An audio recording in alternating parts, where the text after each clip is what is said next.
and welcome to another episode of the Swandingo Files, where the dango ate your baby. Today, I got a special guest, Denny Chapman. He is a media host specializing in firearms and outdoor sports. Thank you for coming on today, Denny.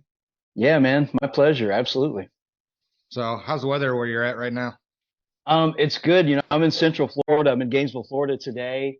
I'm inside. I'm looking around like I'm outside, but it's cool, man. It's probably mid 70s, partly sunny. Good to go. Well, I'm gonna tell you right now, we're switching places. You're gonna come here to Texas, and I'm going to Florida. So let's swap right now. Let's do it. Whereabouts in Texas are you? North Texas, right next to the Oklahoma border in Wichita Falls. Okay. Okay, gotcha. I've actually competed up in Amarillo. Man, that is the windiest place I have ever been to. Oh my Yeah, God. I'll never understand why Chicago got the Windy City when this here, Yeah, like literally northern Texas, I've gotten more wind, more yeah, tornadoes already in the year and a half I've been here yeah. than anywhere else. Yeah, I'll take Amarillo over Chicago any day of the week, though, I'll for take sure. Texas. I'll take Texas over any blue state, honestly. So, Right, right. I hear you, brother. Yeah. excuse me. So today I just kind of want to ask you, like, how did you get into guns? Some of your sporting competitions that you've done. I know you've got some titles, but really I just kind of want to get to know Denny and why the hell you're into guns so much. But Man. let me Okay. ask you one question first. Do Okay. you consider yourself a gun nut? A gun nut?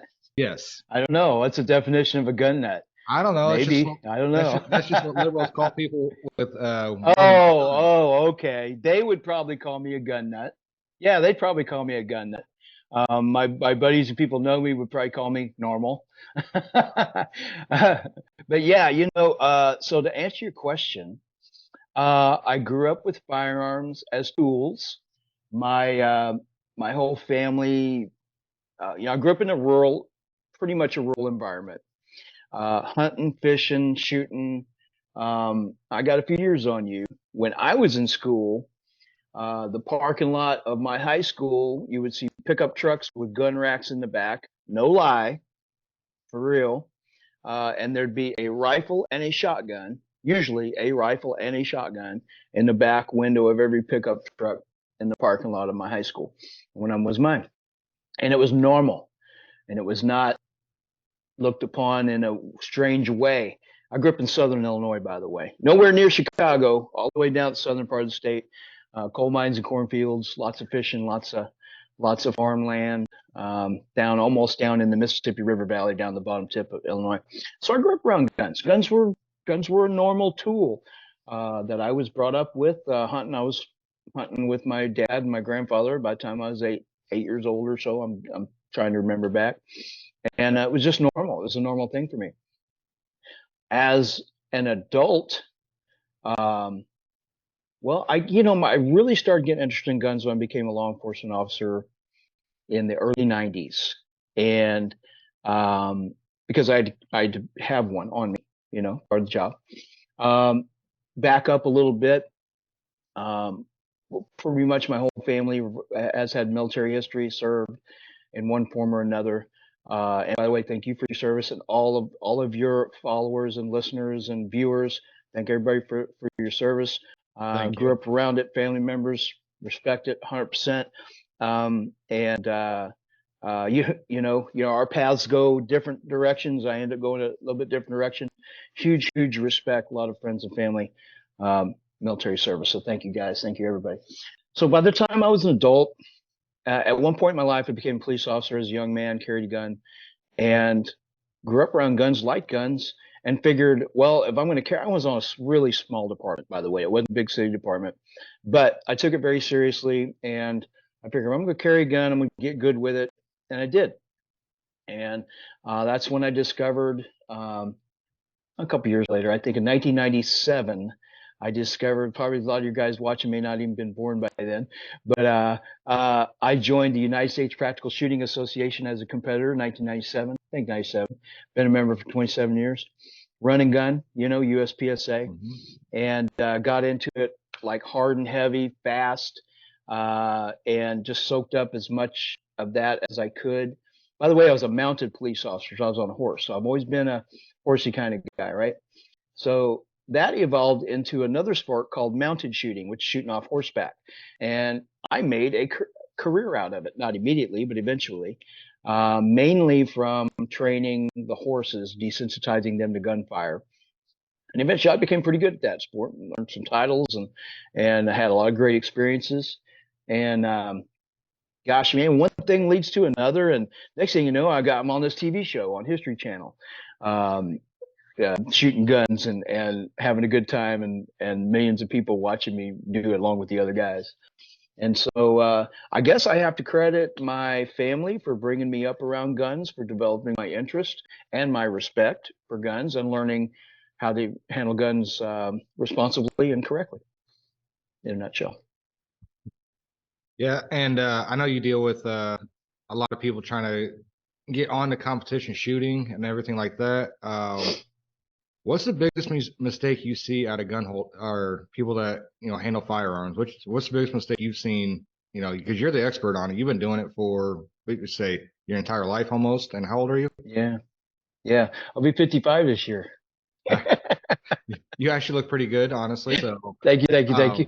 The really, like, I see on social media a lot of folks flexing with guns that obviously don't understand how guns work, or the safety, the rules, the things, the guidelines we should follow with guns. And having the military background you have, you know, you learn things very structured. There's rules, there's protocols, there's procedures, and that applies to handling guns. Um, Half the fools I see on social media posing with guns and doing all kind of gangster crap probably couldn't recite the four cardinal rules of gun safety, which are: treat all guns if they're loaded at all times, never point anything you're not willing to kill or destroy, keep your finger off the trigger till you're ready to fire, and always know your target and what's beyond that target. It behooves us all to remember those four cardinal rules of gun safety.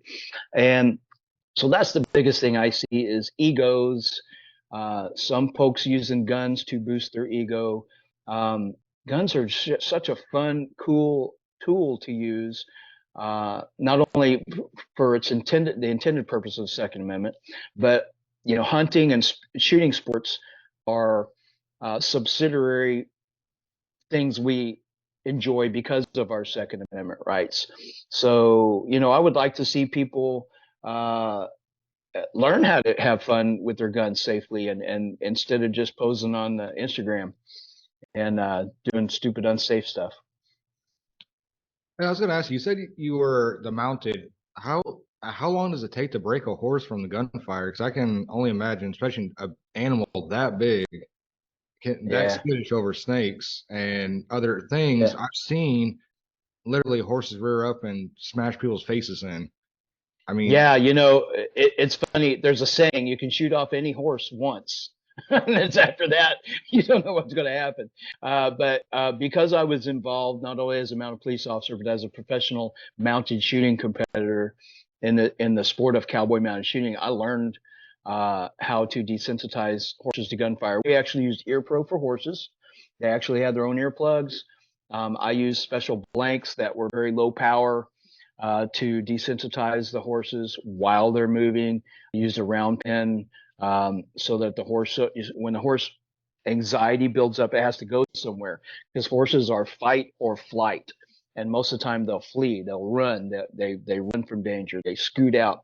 That's why people get dumped off of horses when horses get spooked, because they're not prepared for that horse to go and just jump sideways or rear up or move. So I learned how to desensitize horses to gunfire slowly and carefully. And also I learned how to evaluate their response, so I know when to take the next step, and when I could finally go and shoot full power ammunition off the horses without them having extreme anxiety or experiencing trauma because of that. So it's a very protocol procedure. I start with ear pro with the horses, very low sound production blanks, not live ammo, until I build up their confidence. And some horses were overnight wonders. Some took months and months. Some took 6 months, 8 months. They're all a little bit different, but horses are wired differently because they're a prey animal, not like a dog. I've dealt with canines as well, but they're totally different. They think differently, they react differently.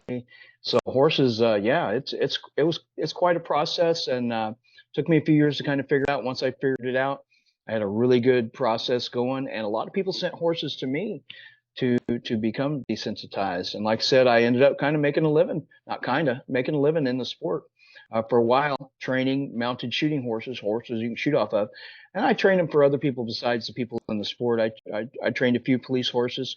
I trained horses for cavalry reenactment groups and things like that as well. And helped also, there's a lot of volunteer posse members for these sheriff's departments around the country who need help desensitizing horses because they're doing crowd control or in parades, things like that. So it was really a big part of my life, and still is to a smaller extent. But I've kind of changed career paths and gone back to my media experience. And really, I spend most of my time just knocking out gun reviews and product reviews for 2A industry goodies, products, toys, guns, optics, Yeah, I've whatever noticed. pays the bills. Yeah, I've noticed you were doing a lot of gun reviews there. And what is your favorite? Because everybody's got their favorite brand, everybody's got their favorite overall caliber, Yeah. such and such thing, rifle, shotgun.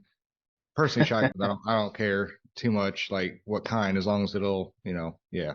Yeah. But Yeah. Gotcha. like what brand of pistol do you think is the best? Because mine's Glock. Because the recoil, just the feel in my hand, it's no matter what caliber, just feels like a great, comfortable grip. Yeah. Really, it's what you're comfortable with and what works. You need something good quality, something that works, something that's not going to fail. And the cool thing about Glock is Glock has surpassed so many torture tests that they've really proven themselves. I'm carrying a Glock 19 right now, so Glock is my go-to carry gun personally. When I compete in USPSA, I compete with a Glock 34, which is a longer barreled Glock. And not only that, the PCCs you see me using in USPSA pistol caliber carbines are Glock format PCCs as well, mainly because of the availability of those big stick Glock mags, and we've figured out through the years how to keep them working, how to keep them running. So Glock is my number one go-to gun, although I have a pretty big collection, have a little bit of everything, and you'll find revolvers and 1911s and not only striker fire but other guns as well. And so, but my carry gun is a Glock, so I'm like you, I like my Glock as well. Yeah, I actually bought a gun. I guess it's been about 2 years now, right when and then COVID hit, and I couldn't find any ammo for it. So 45 long Colt. I still like. Oh, cowboy gun, yeah. Yeah. All right. I bought it just for fun because instead of just buying like I have my useful guns for I don't have a whole lot for hunting because I'm sure gun laws probably way better than I do by state. But Illinois, you can't hunt with a rifle. So I never bought a Oh, hunting rifle. I had yeah. a badass shotgun and I bought a 20 round drum with it for whatever reason. I don't know why. Sure, But, yeah. Because you could. but well, certain things were coming up and they're like, well, they're gonna, get rid of Yeah. all this stuff. It's like, nah, I'm gonna make sure I get at least this before they say no more. Yeah, I did the same thing. I went and bought a bunch of D60s and D50s, Magpul drum mags and whatnot. But yeah, I get that. But growing up in Illinois, I remember uh, hunting with a slug barrel shotgun during deer season because they wouldn't allow. I don't know what the laws are now there, but yeah, you The couldn't. same. Or muzzle loader. I think you can hunt with a muzzle loader. But yeah, man, I shoot matches every weekend, either USPSA or Steel Challenge. Steel Challenge is a really neat sport if you've never tried that. It's a timed event. You're shooting steel. Shooting steel targets is instant gratification because you hear that. That's the sound, ding, ding, ding, ding. It's like instant gratification, and it's a lot of fun. I also shoot a sport called action steel, which is like USPSA, but instead of paper targets, it's all steel. So it's really, really fast and furious. I got a lot of clips on. I post a lot of my clips on Instagram, And if anybody wants to check them out, you can find me at Denny Chapman Media, MEDIA, like television media. Denny Chapman Media. I post a lot of stuff. I just posted a reel from this weekend on my Instagram. I put 3 or 4 stages together, running my PCC, and I have the best time with my shooting sports. Even though I don't shoot off the horses much anymore, I still love my constitutional rights and using those guns. And by the way, a lot of my shooting buddies are uh, former military guys from a lot of different branches. And matter of fact, I was shooting a tournament. I think it was about a month and a half ago, and somebody from the Air Force shooting team was there, which is really cool. And of course, I have a lot of friends and that I see every weekend that have served in one branch or another. So, I guess it kind of goes hand in hand. You know, shooting sports and military. I know not everybody may have the interest that you and I have in it, but I see it a lot. Yeah, I just, I love shooting and everything, and I think it's time to start getting my kids. I got 6 kids, so it's really Oh, time to start wow. getting some of them, not Yeah. all. I still got a 2-year-old running Okay. around, so he ain't Cool. ready Cool. yet. Yeah. So Oh, he's get this. Get this. I have a buddy whose 10-year-old son. He started him shooting 2 years ago at 8 years of age. His name is Martin Reyna, Reyna. You can find him on Instagram. His Instagram handle is Champion Shooter One or something like that. But just look up Martin Reyna. He beats, he's 10 years old. He beats half the adults at every match. 10 years wow. old. He's that good. I'm good buddies with his dad. His mom's in the Air Force right now, but she's stationed at Andrews. Matter of fact, Valerie Reyna. But you're talking about getting your kids started. Amazing. Now this kid's kind of a prodigy, I'm going to say. I mean, their whole life is ate up around shooting. He's homeschooled. They shoot matches. They shoot probably 2 or 3 matches a week, and the kid's going to be a world champion, no doubt. Uh, Really outstanding. man, I don't know what he thinks about joining the military, the shooting competitions that they do in there, and they travel the world and compete against other militaries. Great story, right here. So I was a recruiter, 2012 to 15. I had a 16-year-old kid walk in my office one day and said he's going to join the U.S. Army shooting competition under the pistols. I can't remember the actual name of the Army shooting competition, but it's like they're like some of the best shooters in the world. It's like, no, you're Oh not, kid. yeah. You're 16 years old, and he's like, I bet I do. Okay, so you can't even join till you're 17. So he walks to my office Yeah. at 17. He's like, shows us the letter, and it's like, seriously? Like, how and how? And it comes to find out he was like number 2 in the nation for pistols at that time. Wow. The Army recruited him. But even funnier, so he still has to join under a military occupation. Still Okay. has to have a job in the Army. Yeah. He went down for 11 Bravo, the shortest school you could get. Okay. Yeah. He didn't qualify. Guess why? Which is infantry, right? Yeah, sorry. Yes, that's infantry. Yeah. Yeah. But the funny part is he didn't qualify because He his didn't vision, qualify? nope, his vision was not correctable to 2020. And it's like Dang. this kid like probably beat anybody in the military with pistols are pretty close. Yeah. And you're saying no for infantry. It's like he ended up having to join combat engineer. Then he completed and Okay. he did end up going. I Yeah. don't I haven't kept up with him. Wish I did, but it's like, man, these kids. And you're telling me about that one. It's like, holy crap, Yeah. I need to get my kids more into that. So Yeah. There are a lot of military shooting team members that have gone on to make careers in professional shooting sports. And I think Max Michel is one of them. I'm trying to remember. I think Max was on the Army marksmanship unit. I think somebody correct me wrong in the comments. Max Michel, who's out there. Um, there's a bunch of them. Julie Julie, she shoots for Smith and Wesson. Golob, I think's her last name. I think she was on the Army marksmanship team or one of the shooting teams or something. She's since retired and she's very well known in the industry. But I see, of course, I can't remember all of them right now, but I see them all the time.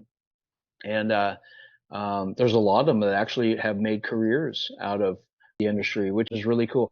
And then everybody's dream to make a career out of something you really love doing, you know? yeah, So Yeah, it's cool seeing that.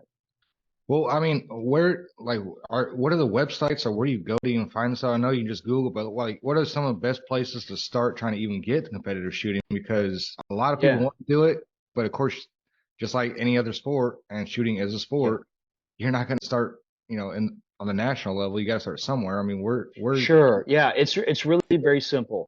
Like these two sports that I shoot, USPSA and Steel Challenge, for instance, you can learn about them at uspsa.org, uspsa.org. And yeah, you start at the bottom. There are classifications. Even though you go to matches and other people are shooting, you're really just competing against your own scores to move up the ranks. And they rank you. You're a DCBA, you're a Delta when you begin, or you're unclassified when you begin. And then you shoot a number of classifier stages at matches, and then maybe you become a Delta, or maybe you're really good already and you're a Charlie or you're a Bravo, or something like that. And you just kind of you move up the ranks until you get to Grandmaster, which is the highest. Like the highest ranking I've been able to reach right now is Master. I've got one more step to go in one of my categories to reach Grandmaster, which I shoot so many different disciplines. I think maybe if I bear down on that, I can do it. But I enjoy shooting so many different sports. It's hard for me to just commit to one for a while. But yeah, USPSA. And the cool thing about USPSA is that stands for United States Practical Shooting Association, by the way.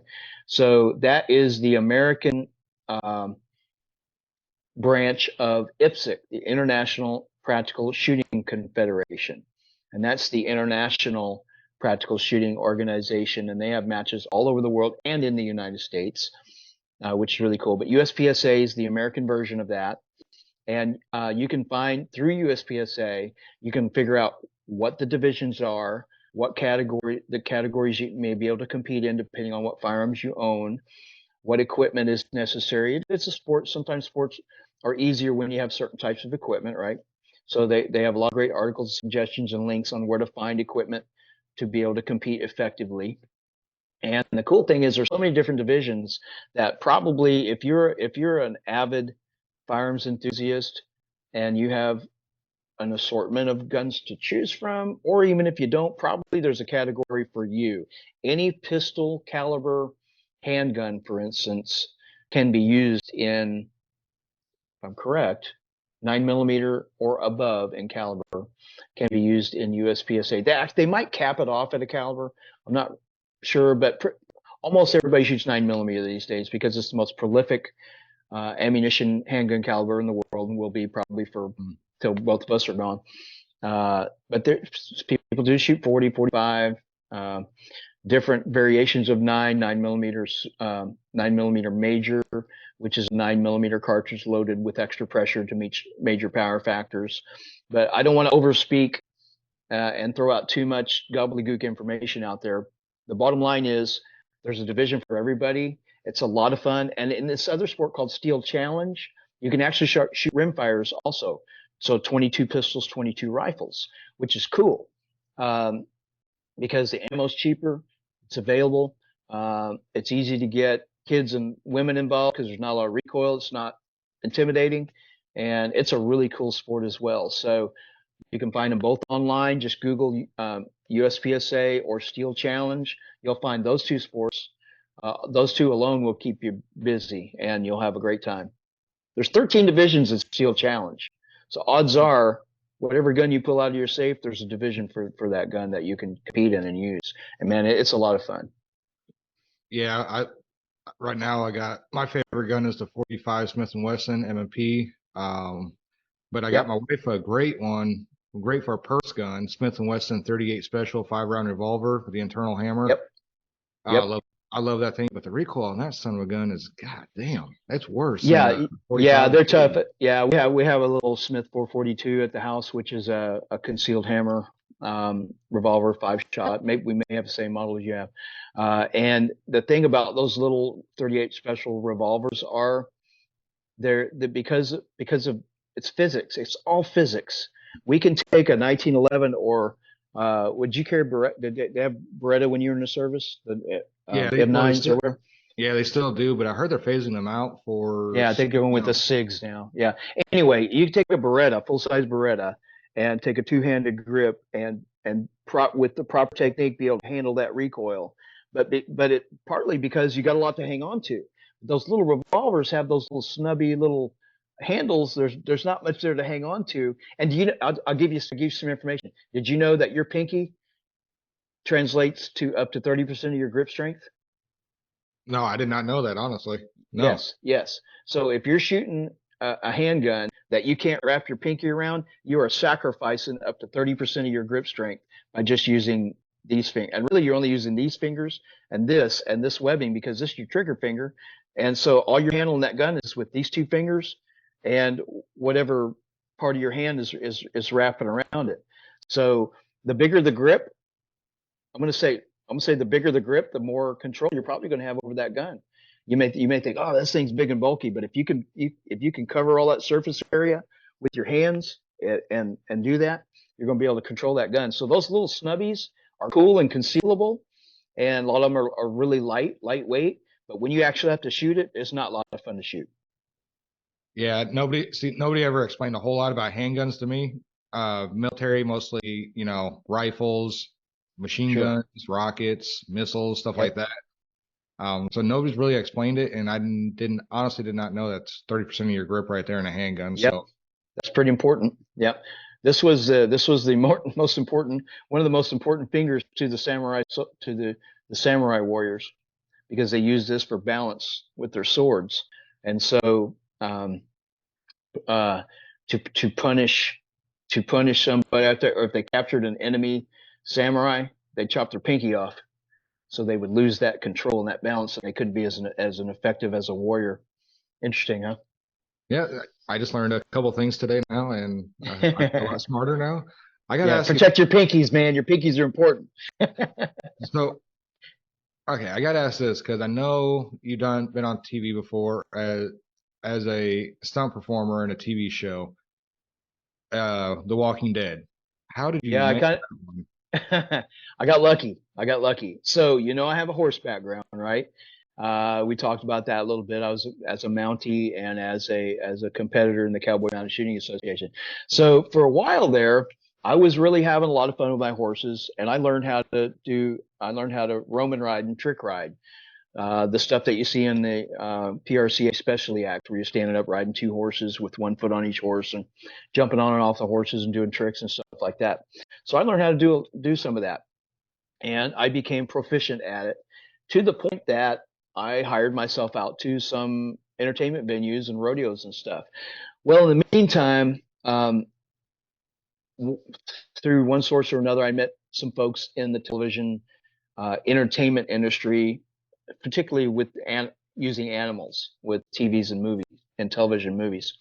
And the guy who was doing the regular horse stunts for The Walking Dead, his name is Tommy Turvey, very talented guy.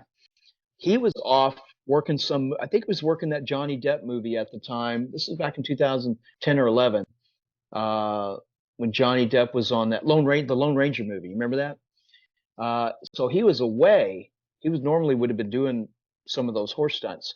And so through a friend of a friend who I knew him and he knew me, said, hey, maybe Chapman can do it.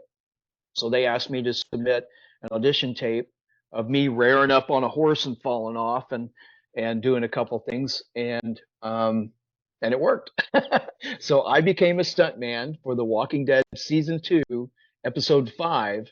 The episode's called Chupacabra, and in that episode, you see Norman Reedus's character Daryl riding a horse, searching for a little girl, Sophia, lost in the woods. I don't know if you follow Walking Dead.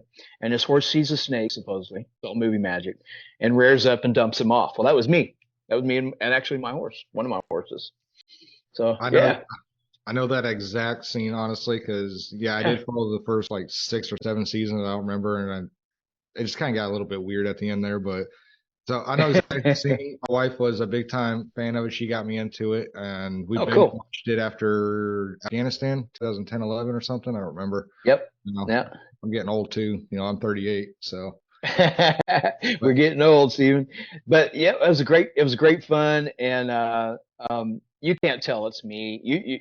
They did a really good job. They filmed me through trees and tree limbs 20 yards away, and I didn't look anything like Reedus. I'm like 5'8" and stocky, and he's like, 6 foot tall and slim, and I didn't look nothing like him. I was in the makeup trailer when he came in, getting all made up, and they actually, I had a little bit of hair at the time. I don't have as much anymore.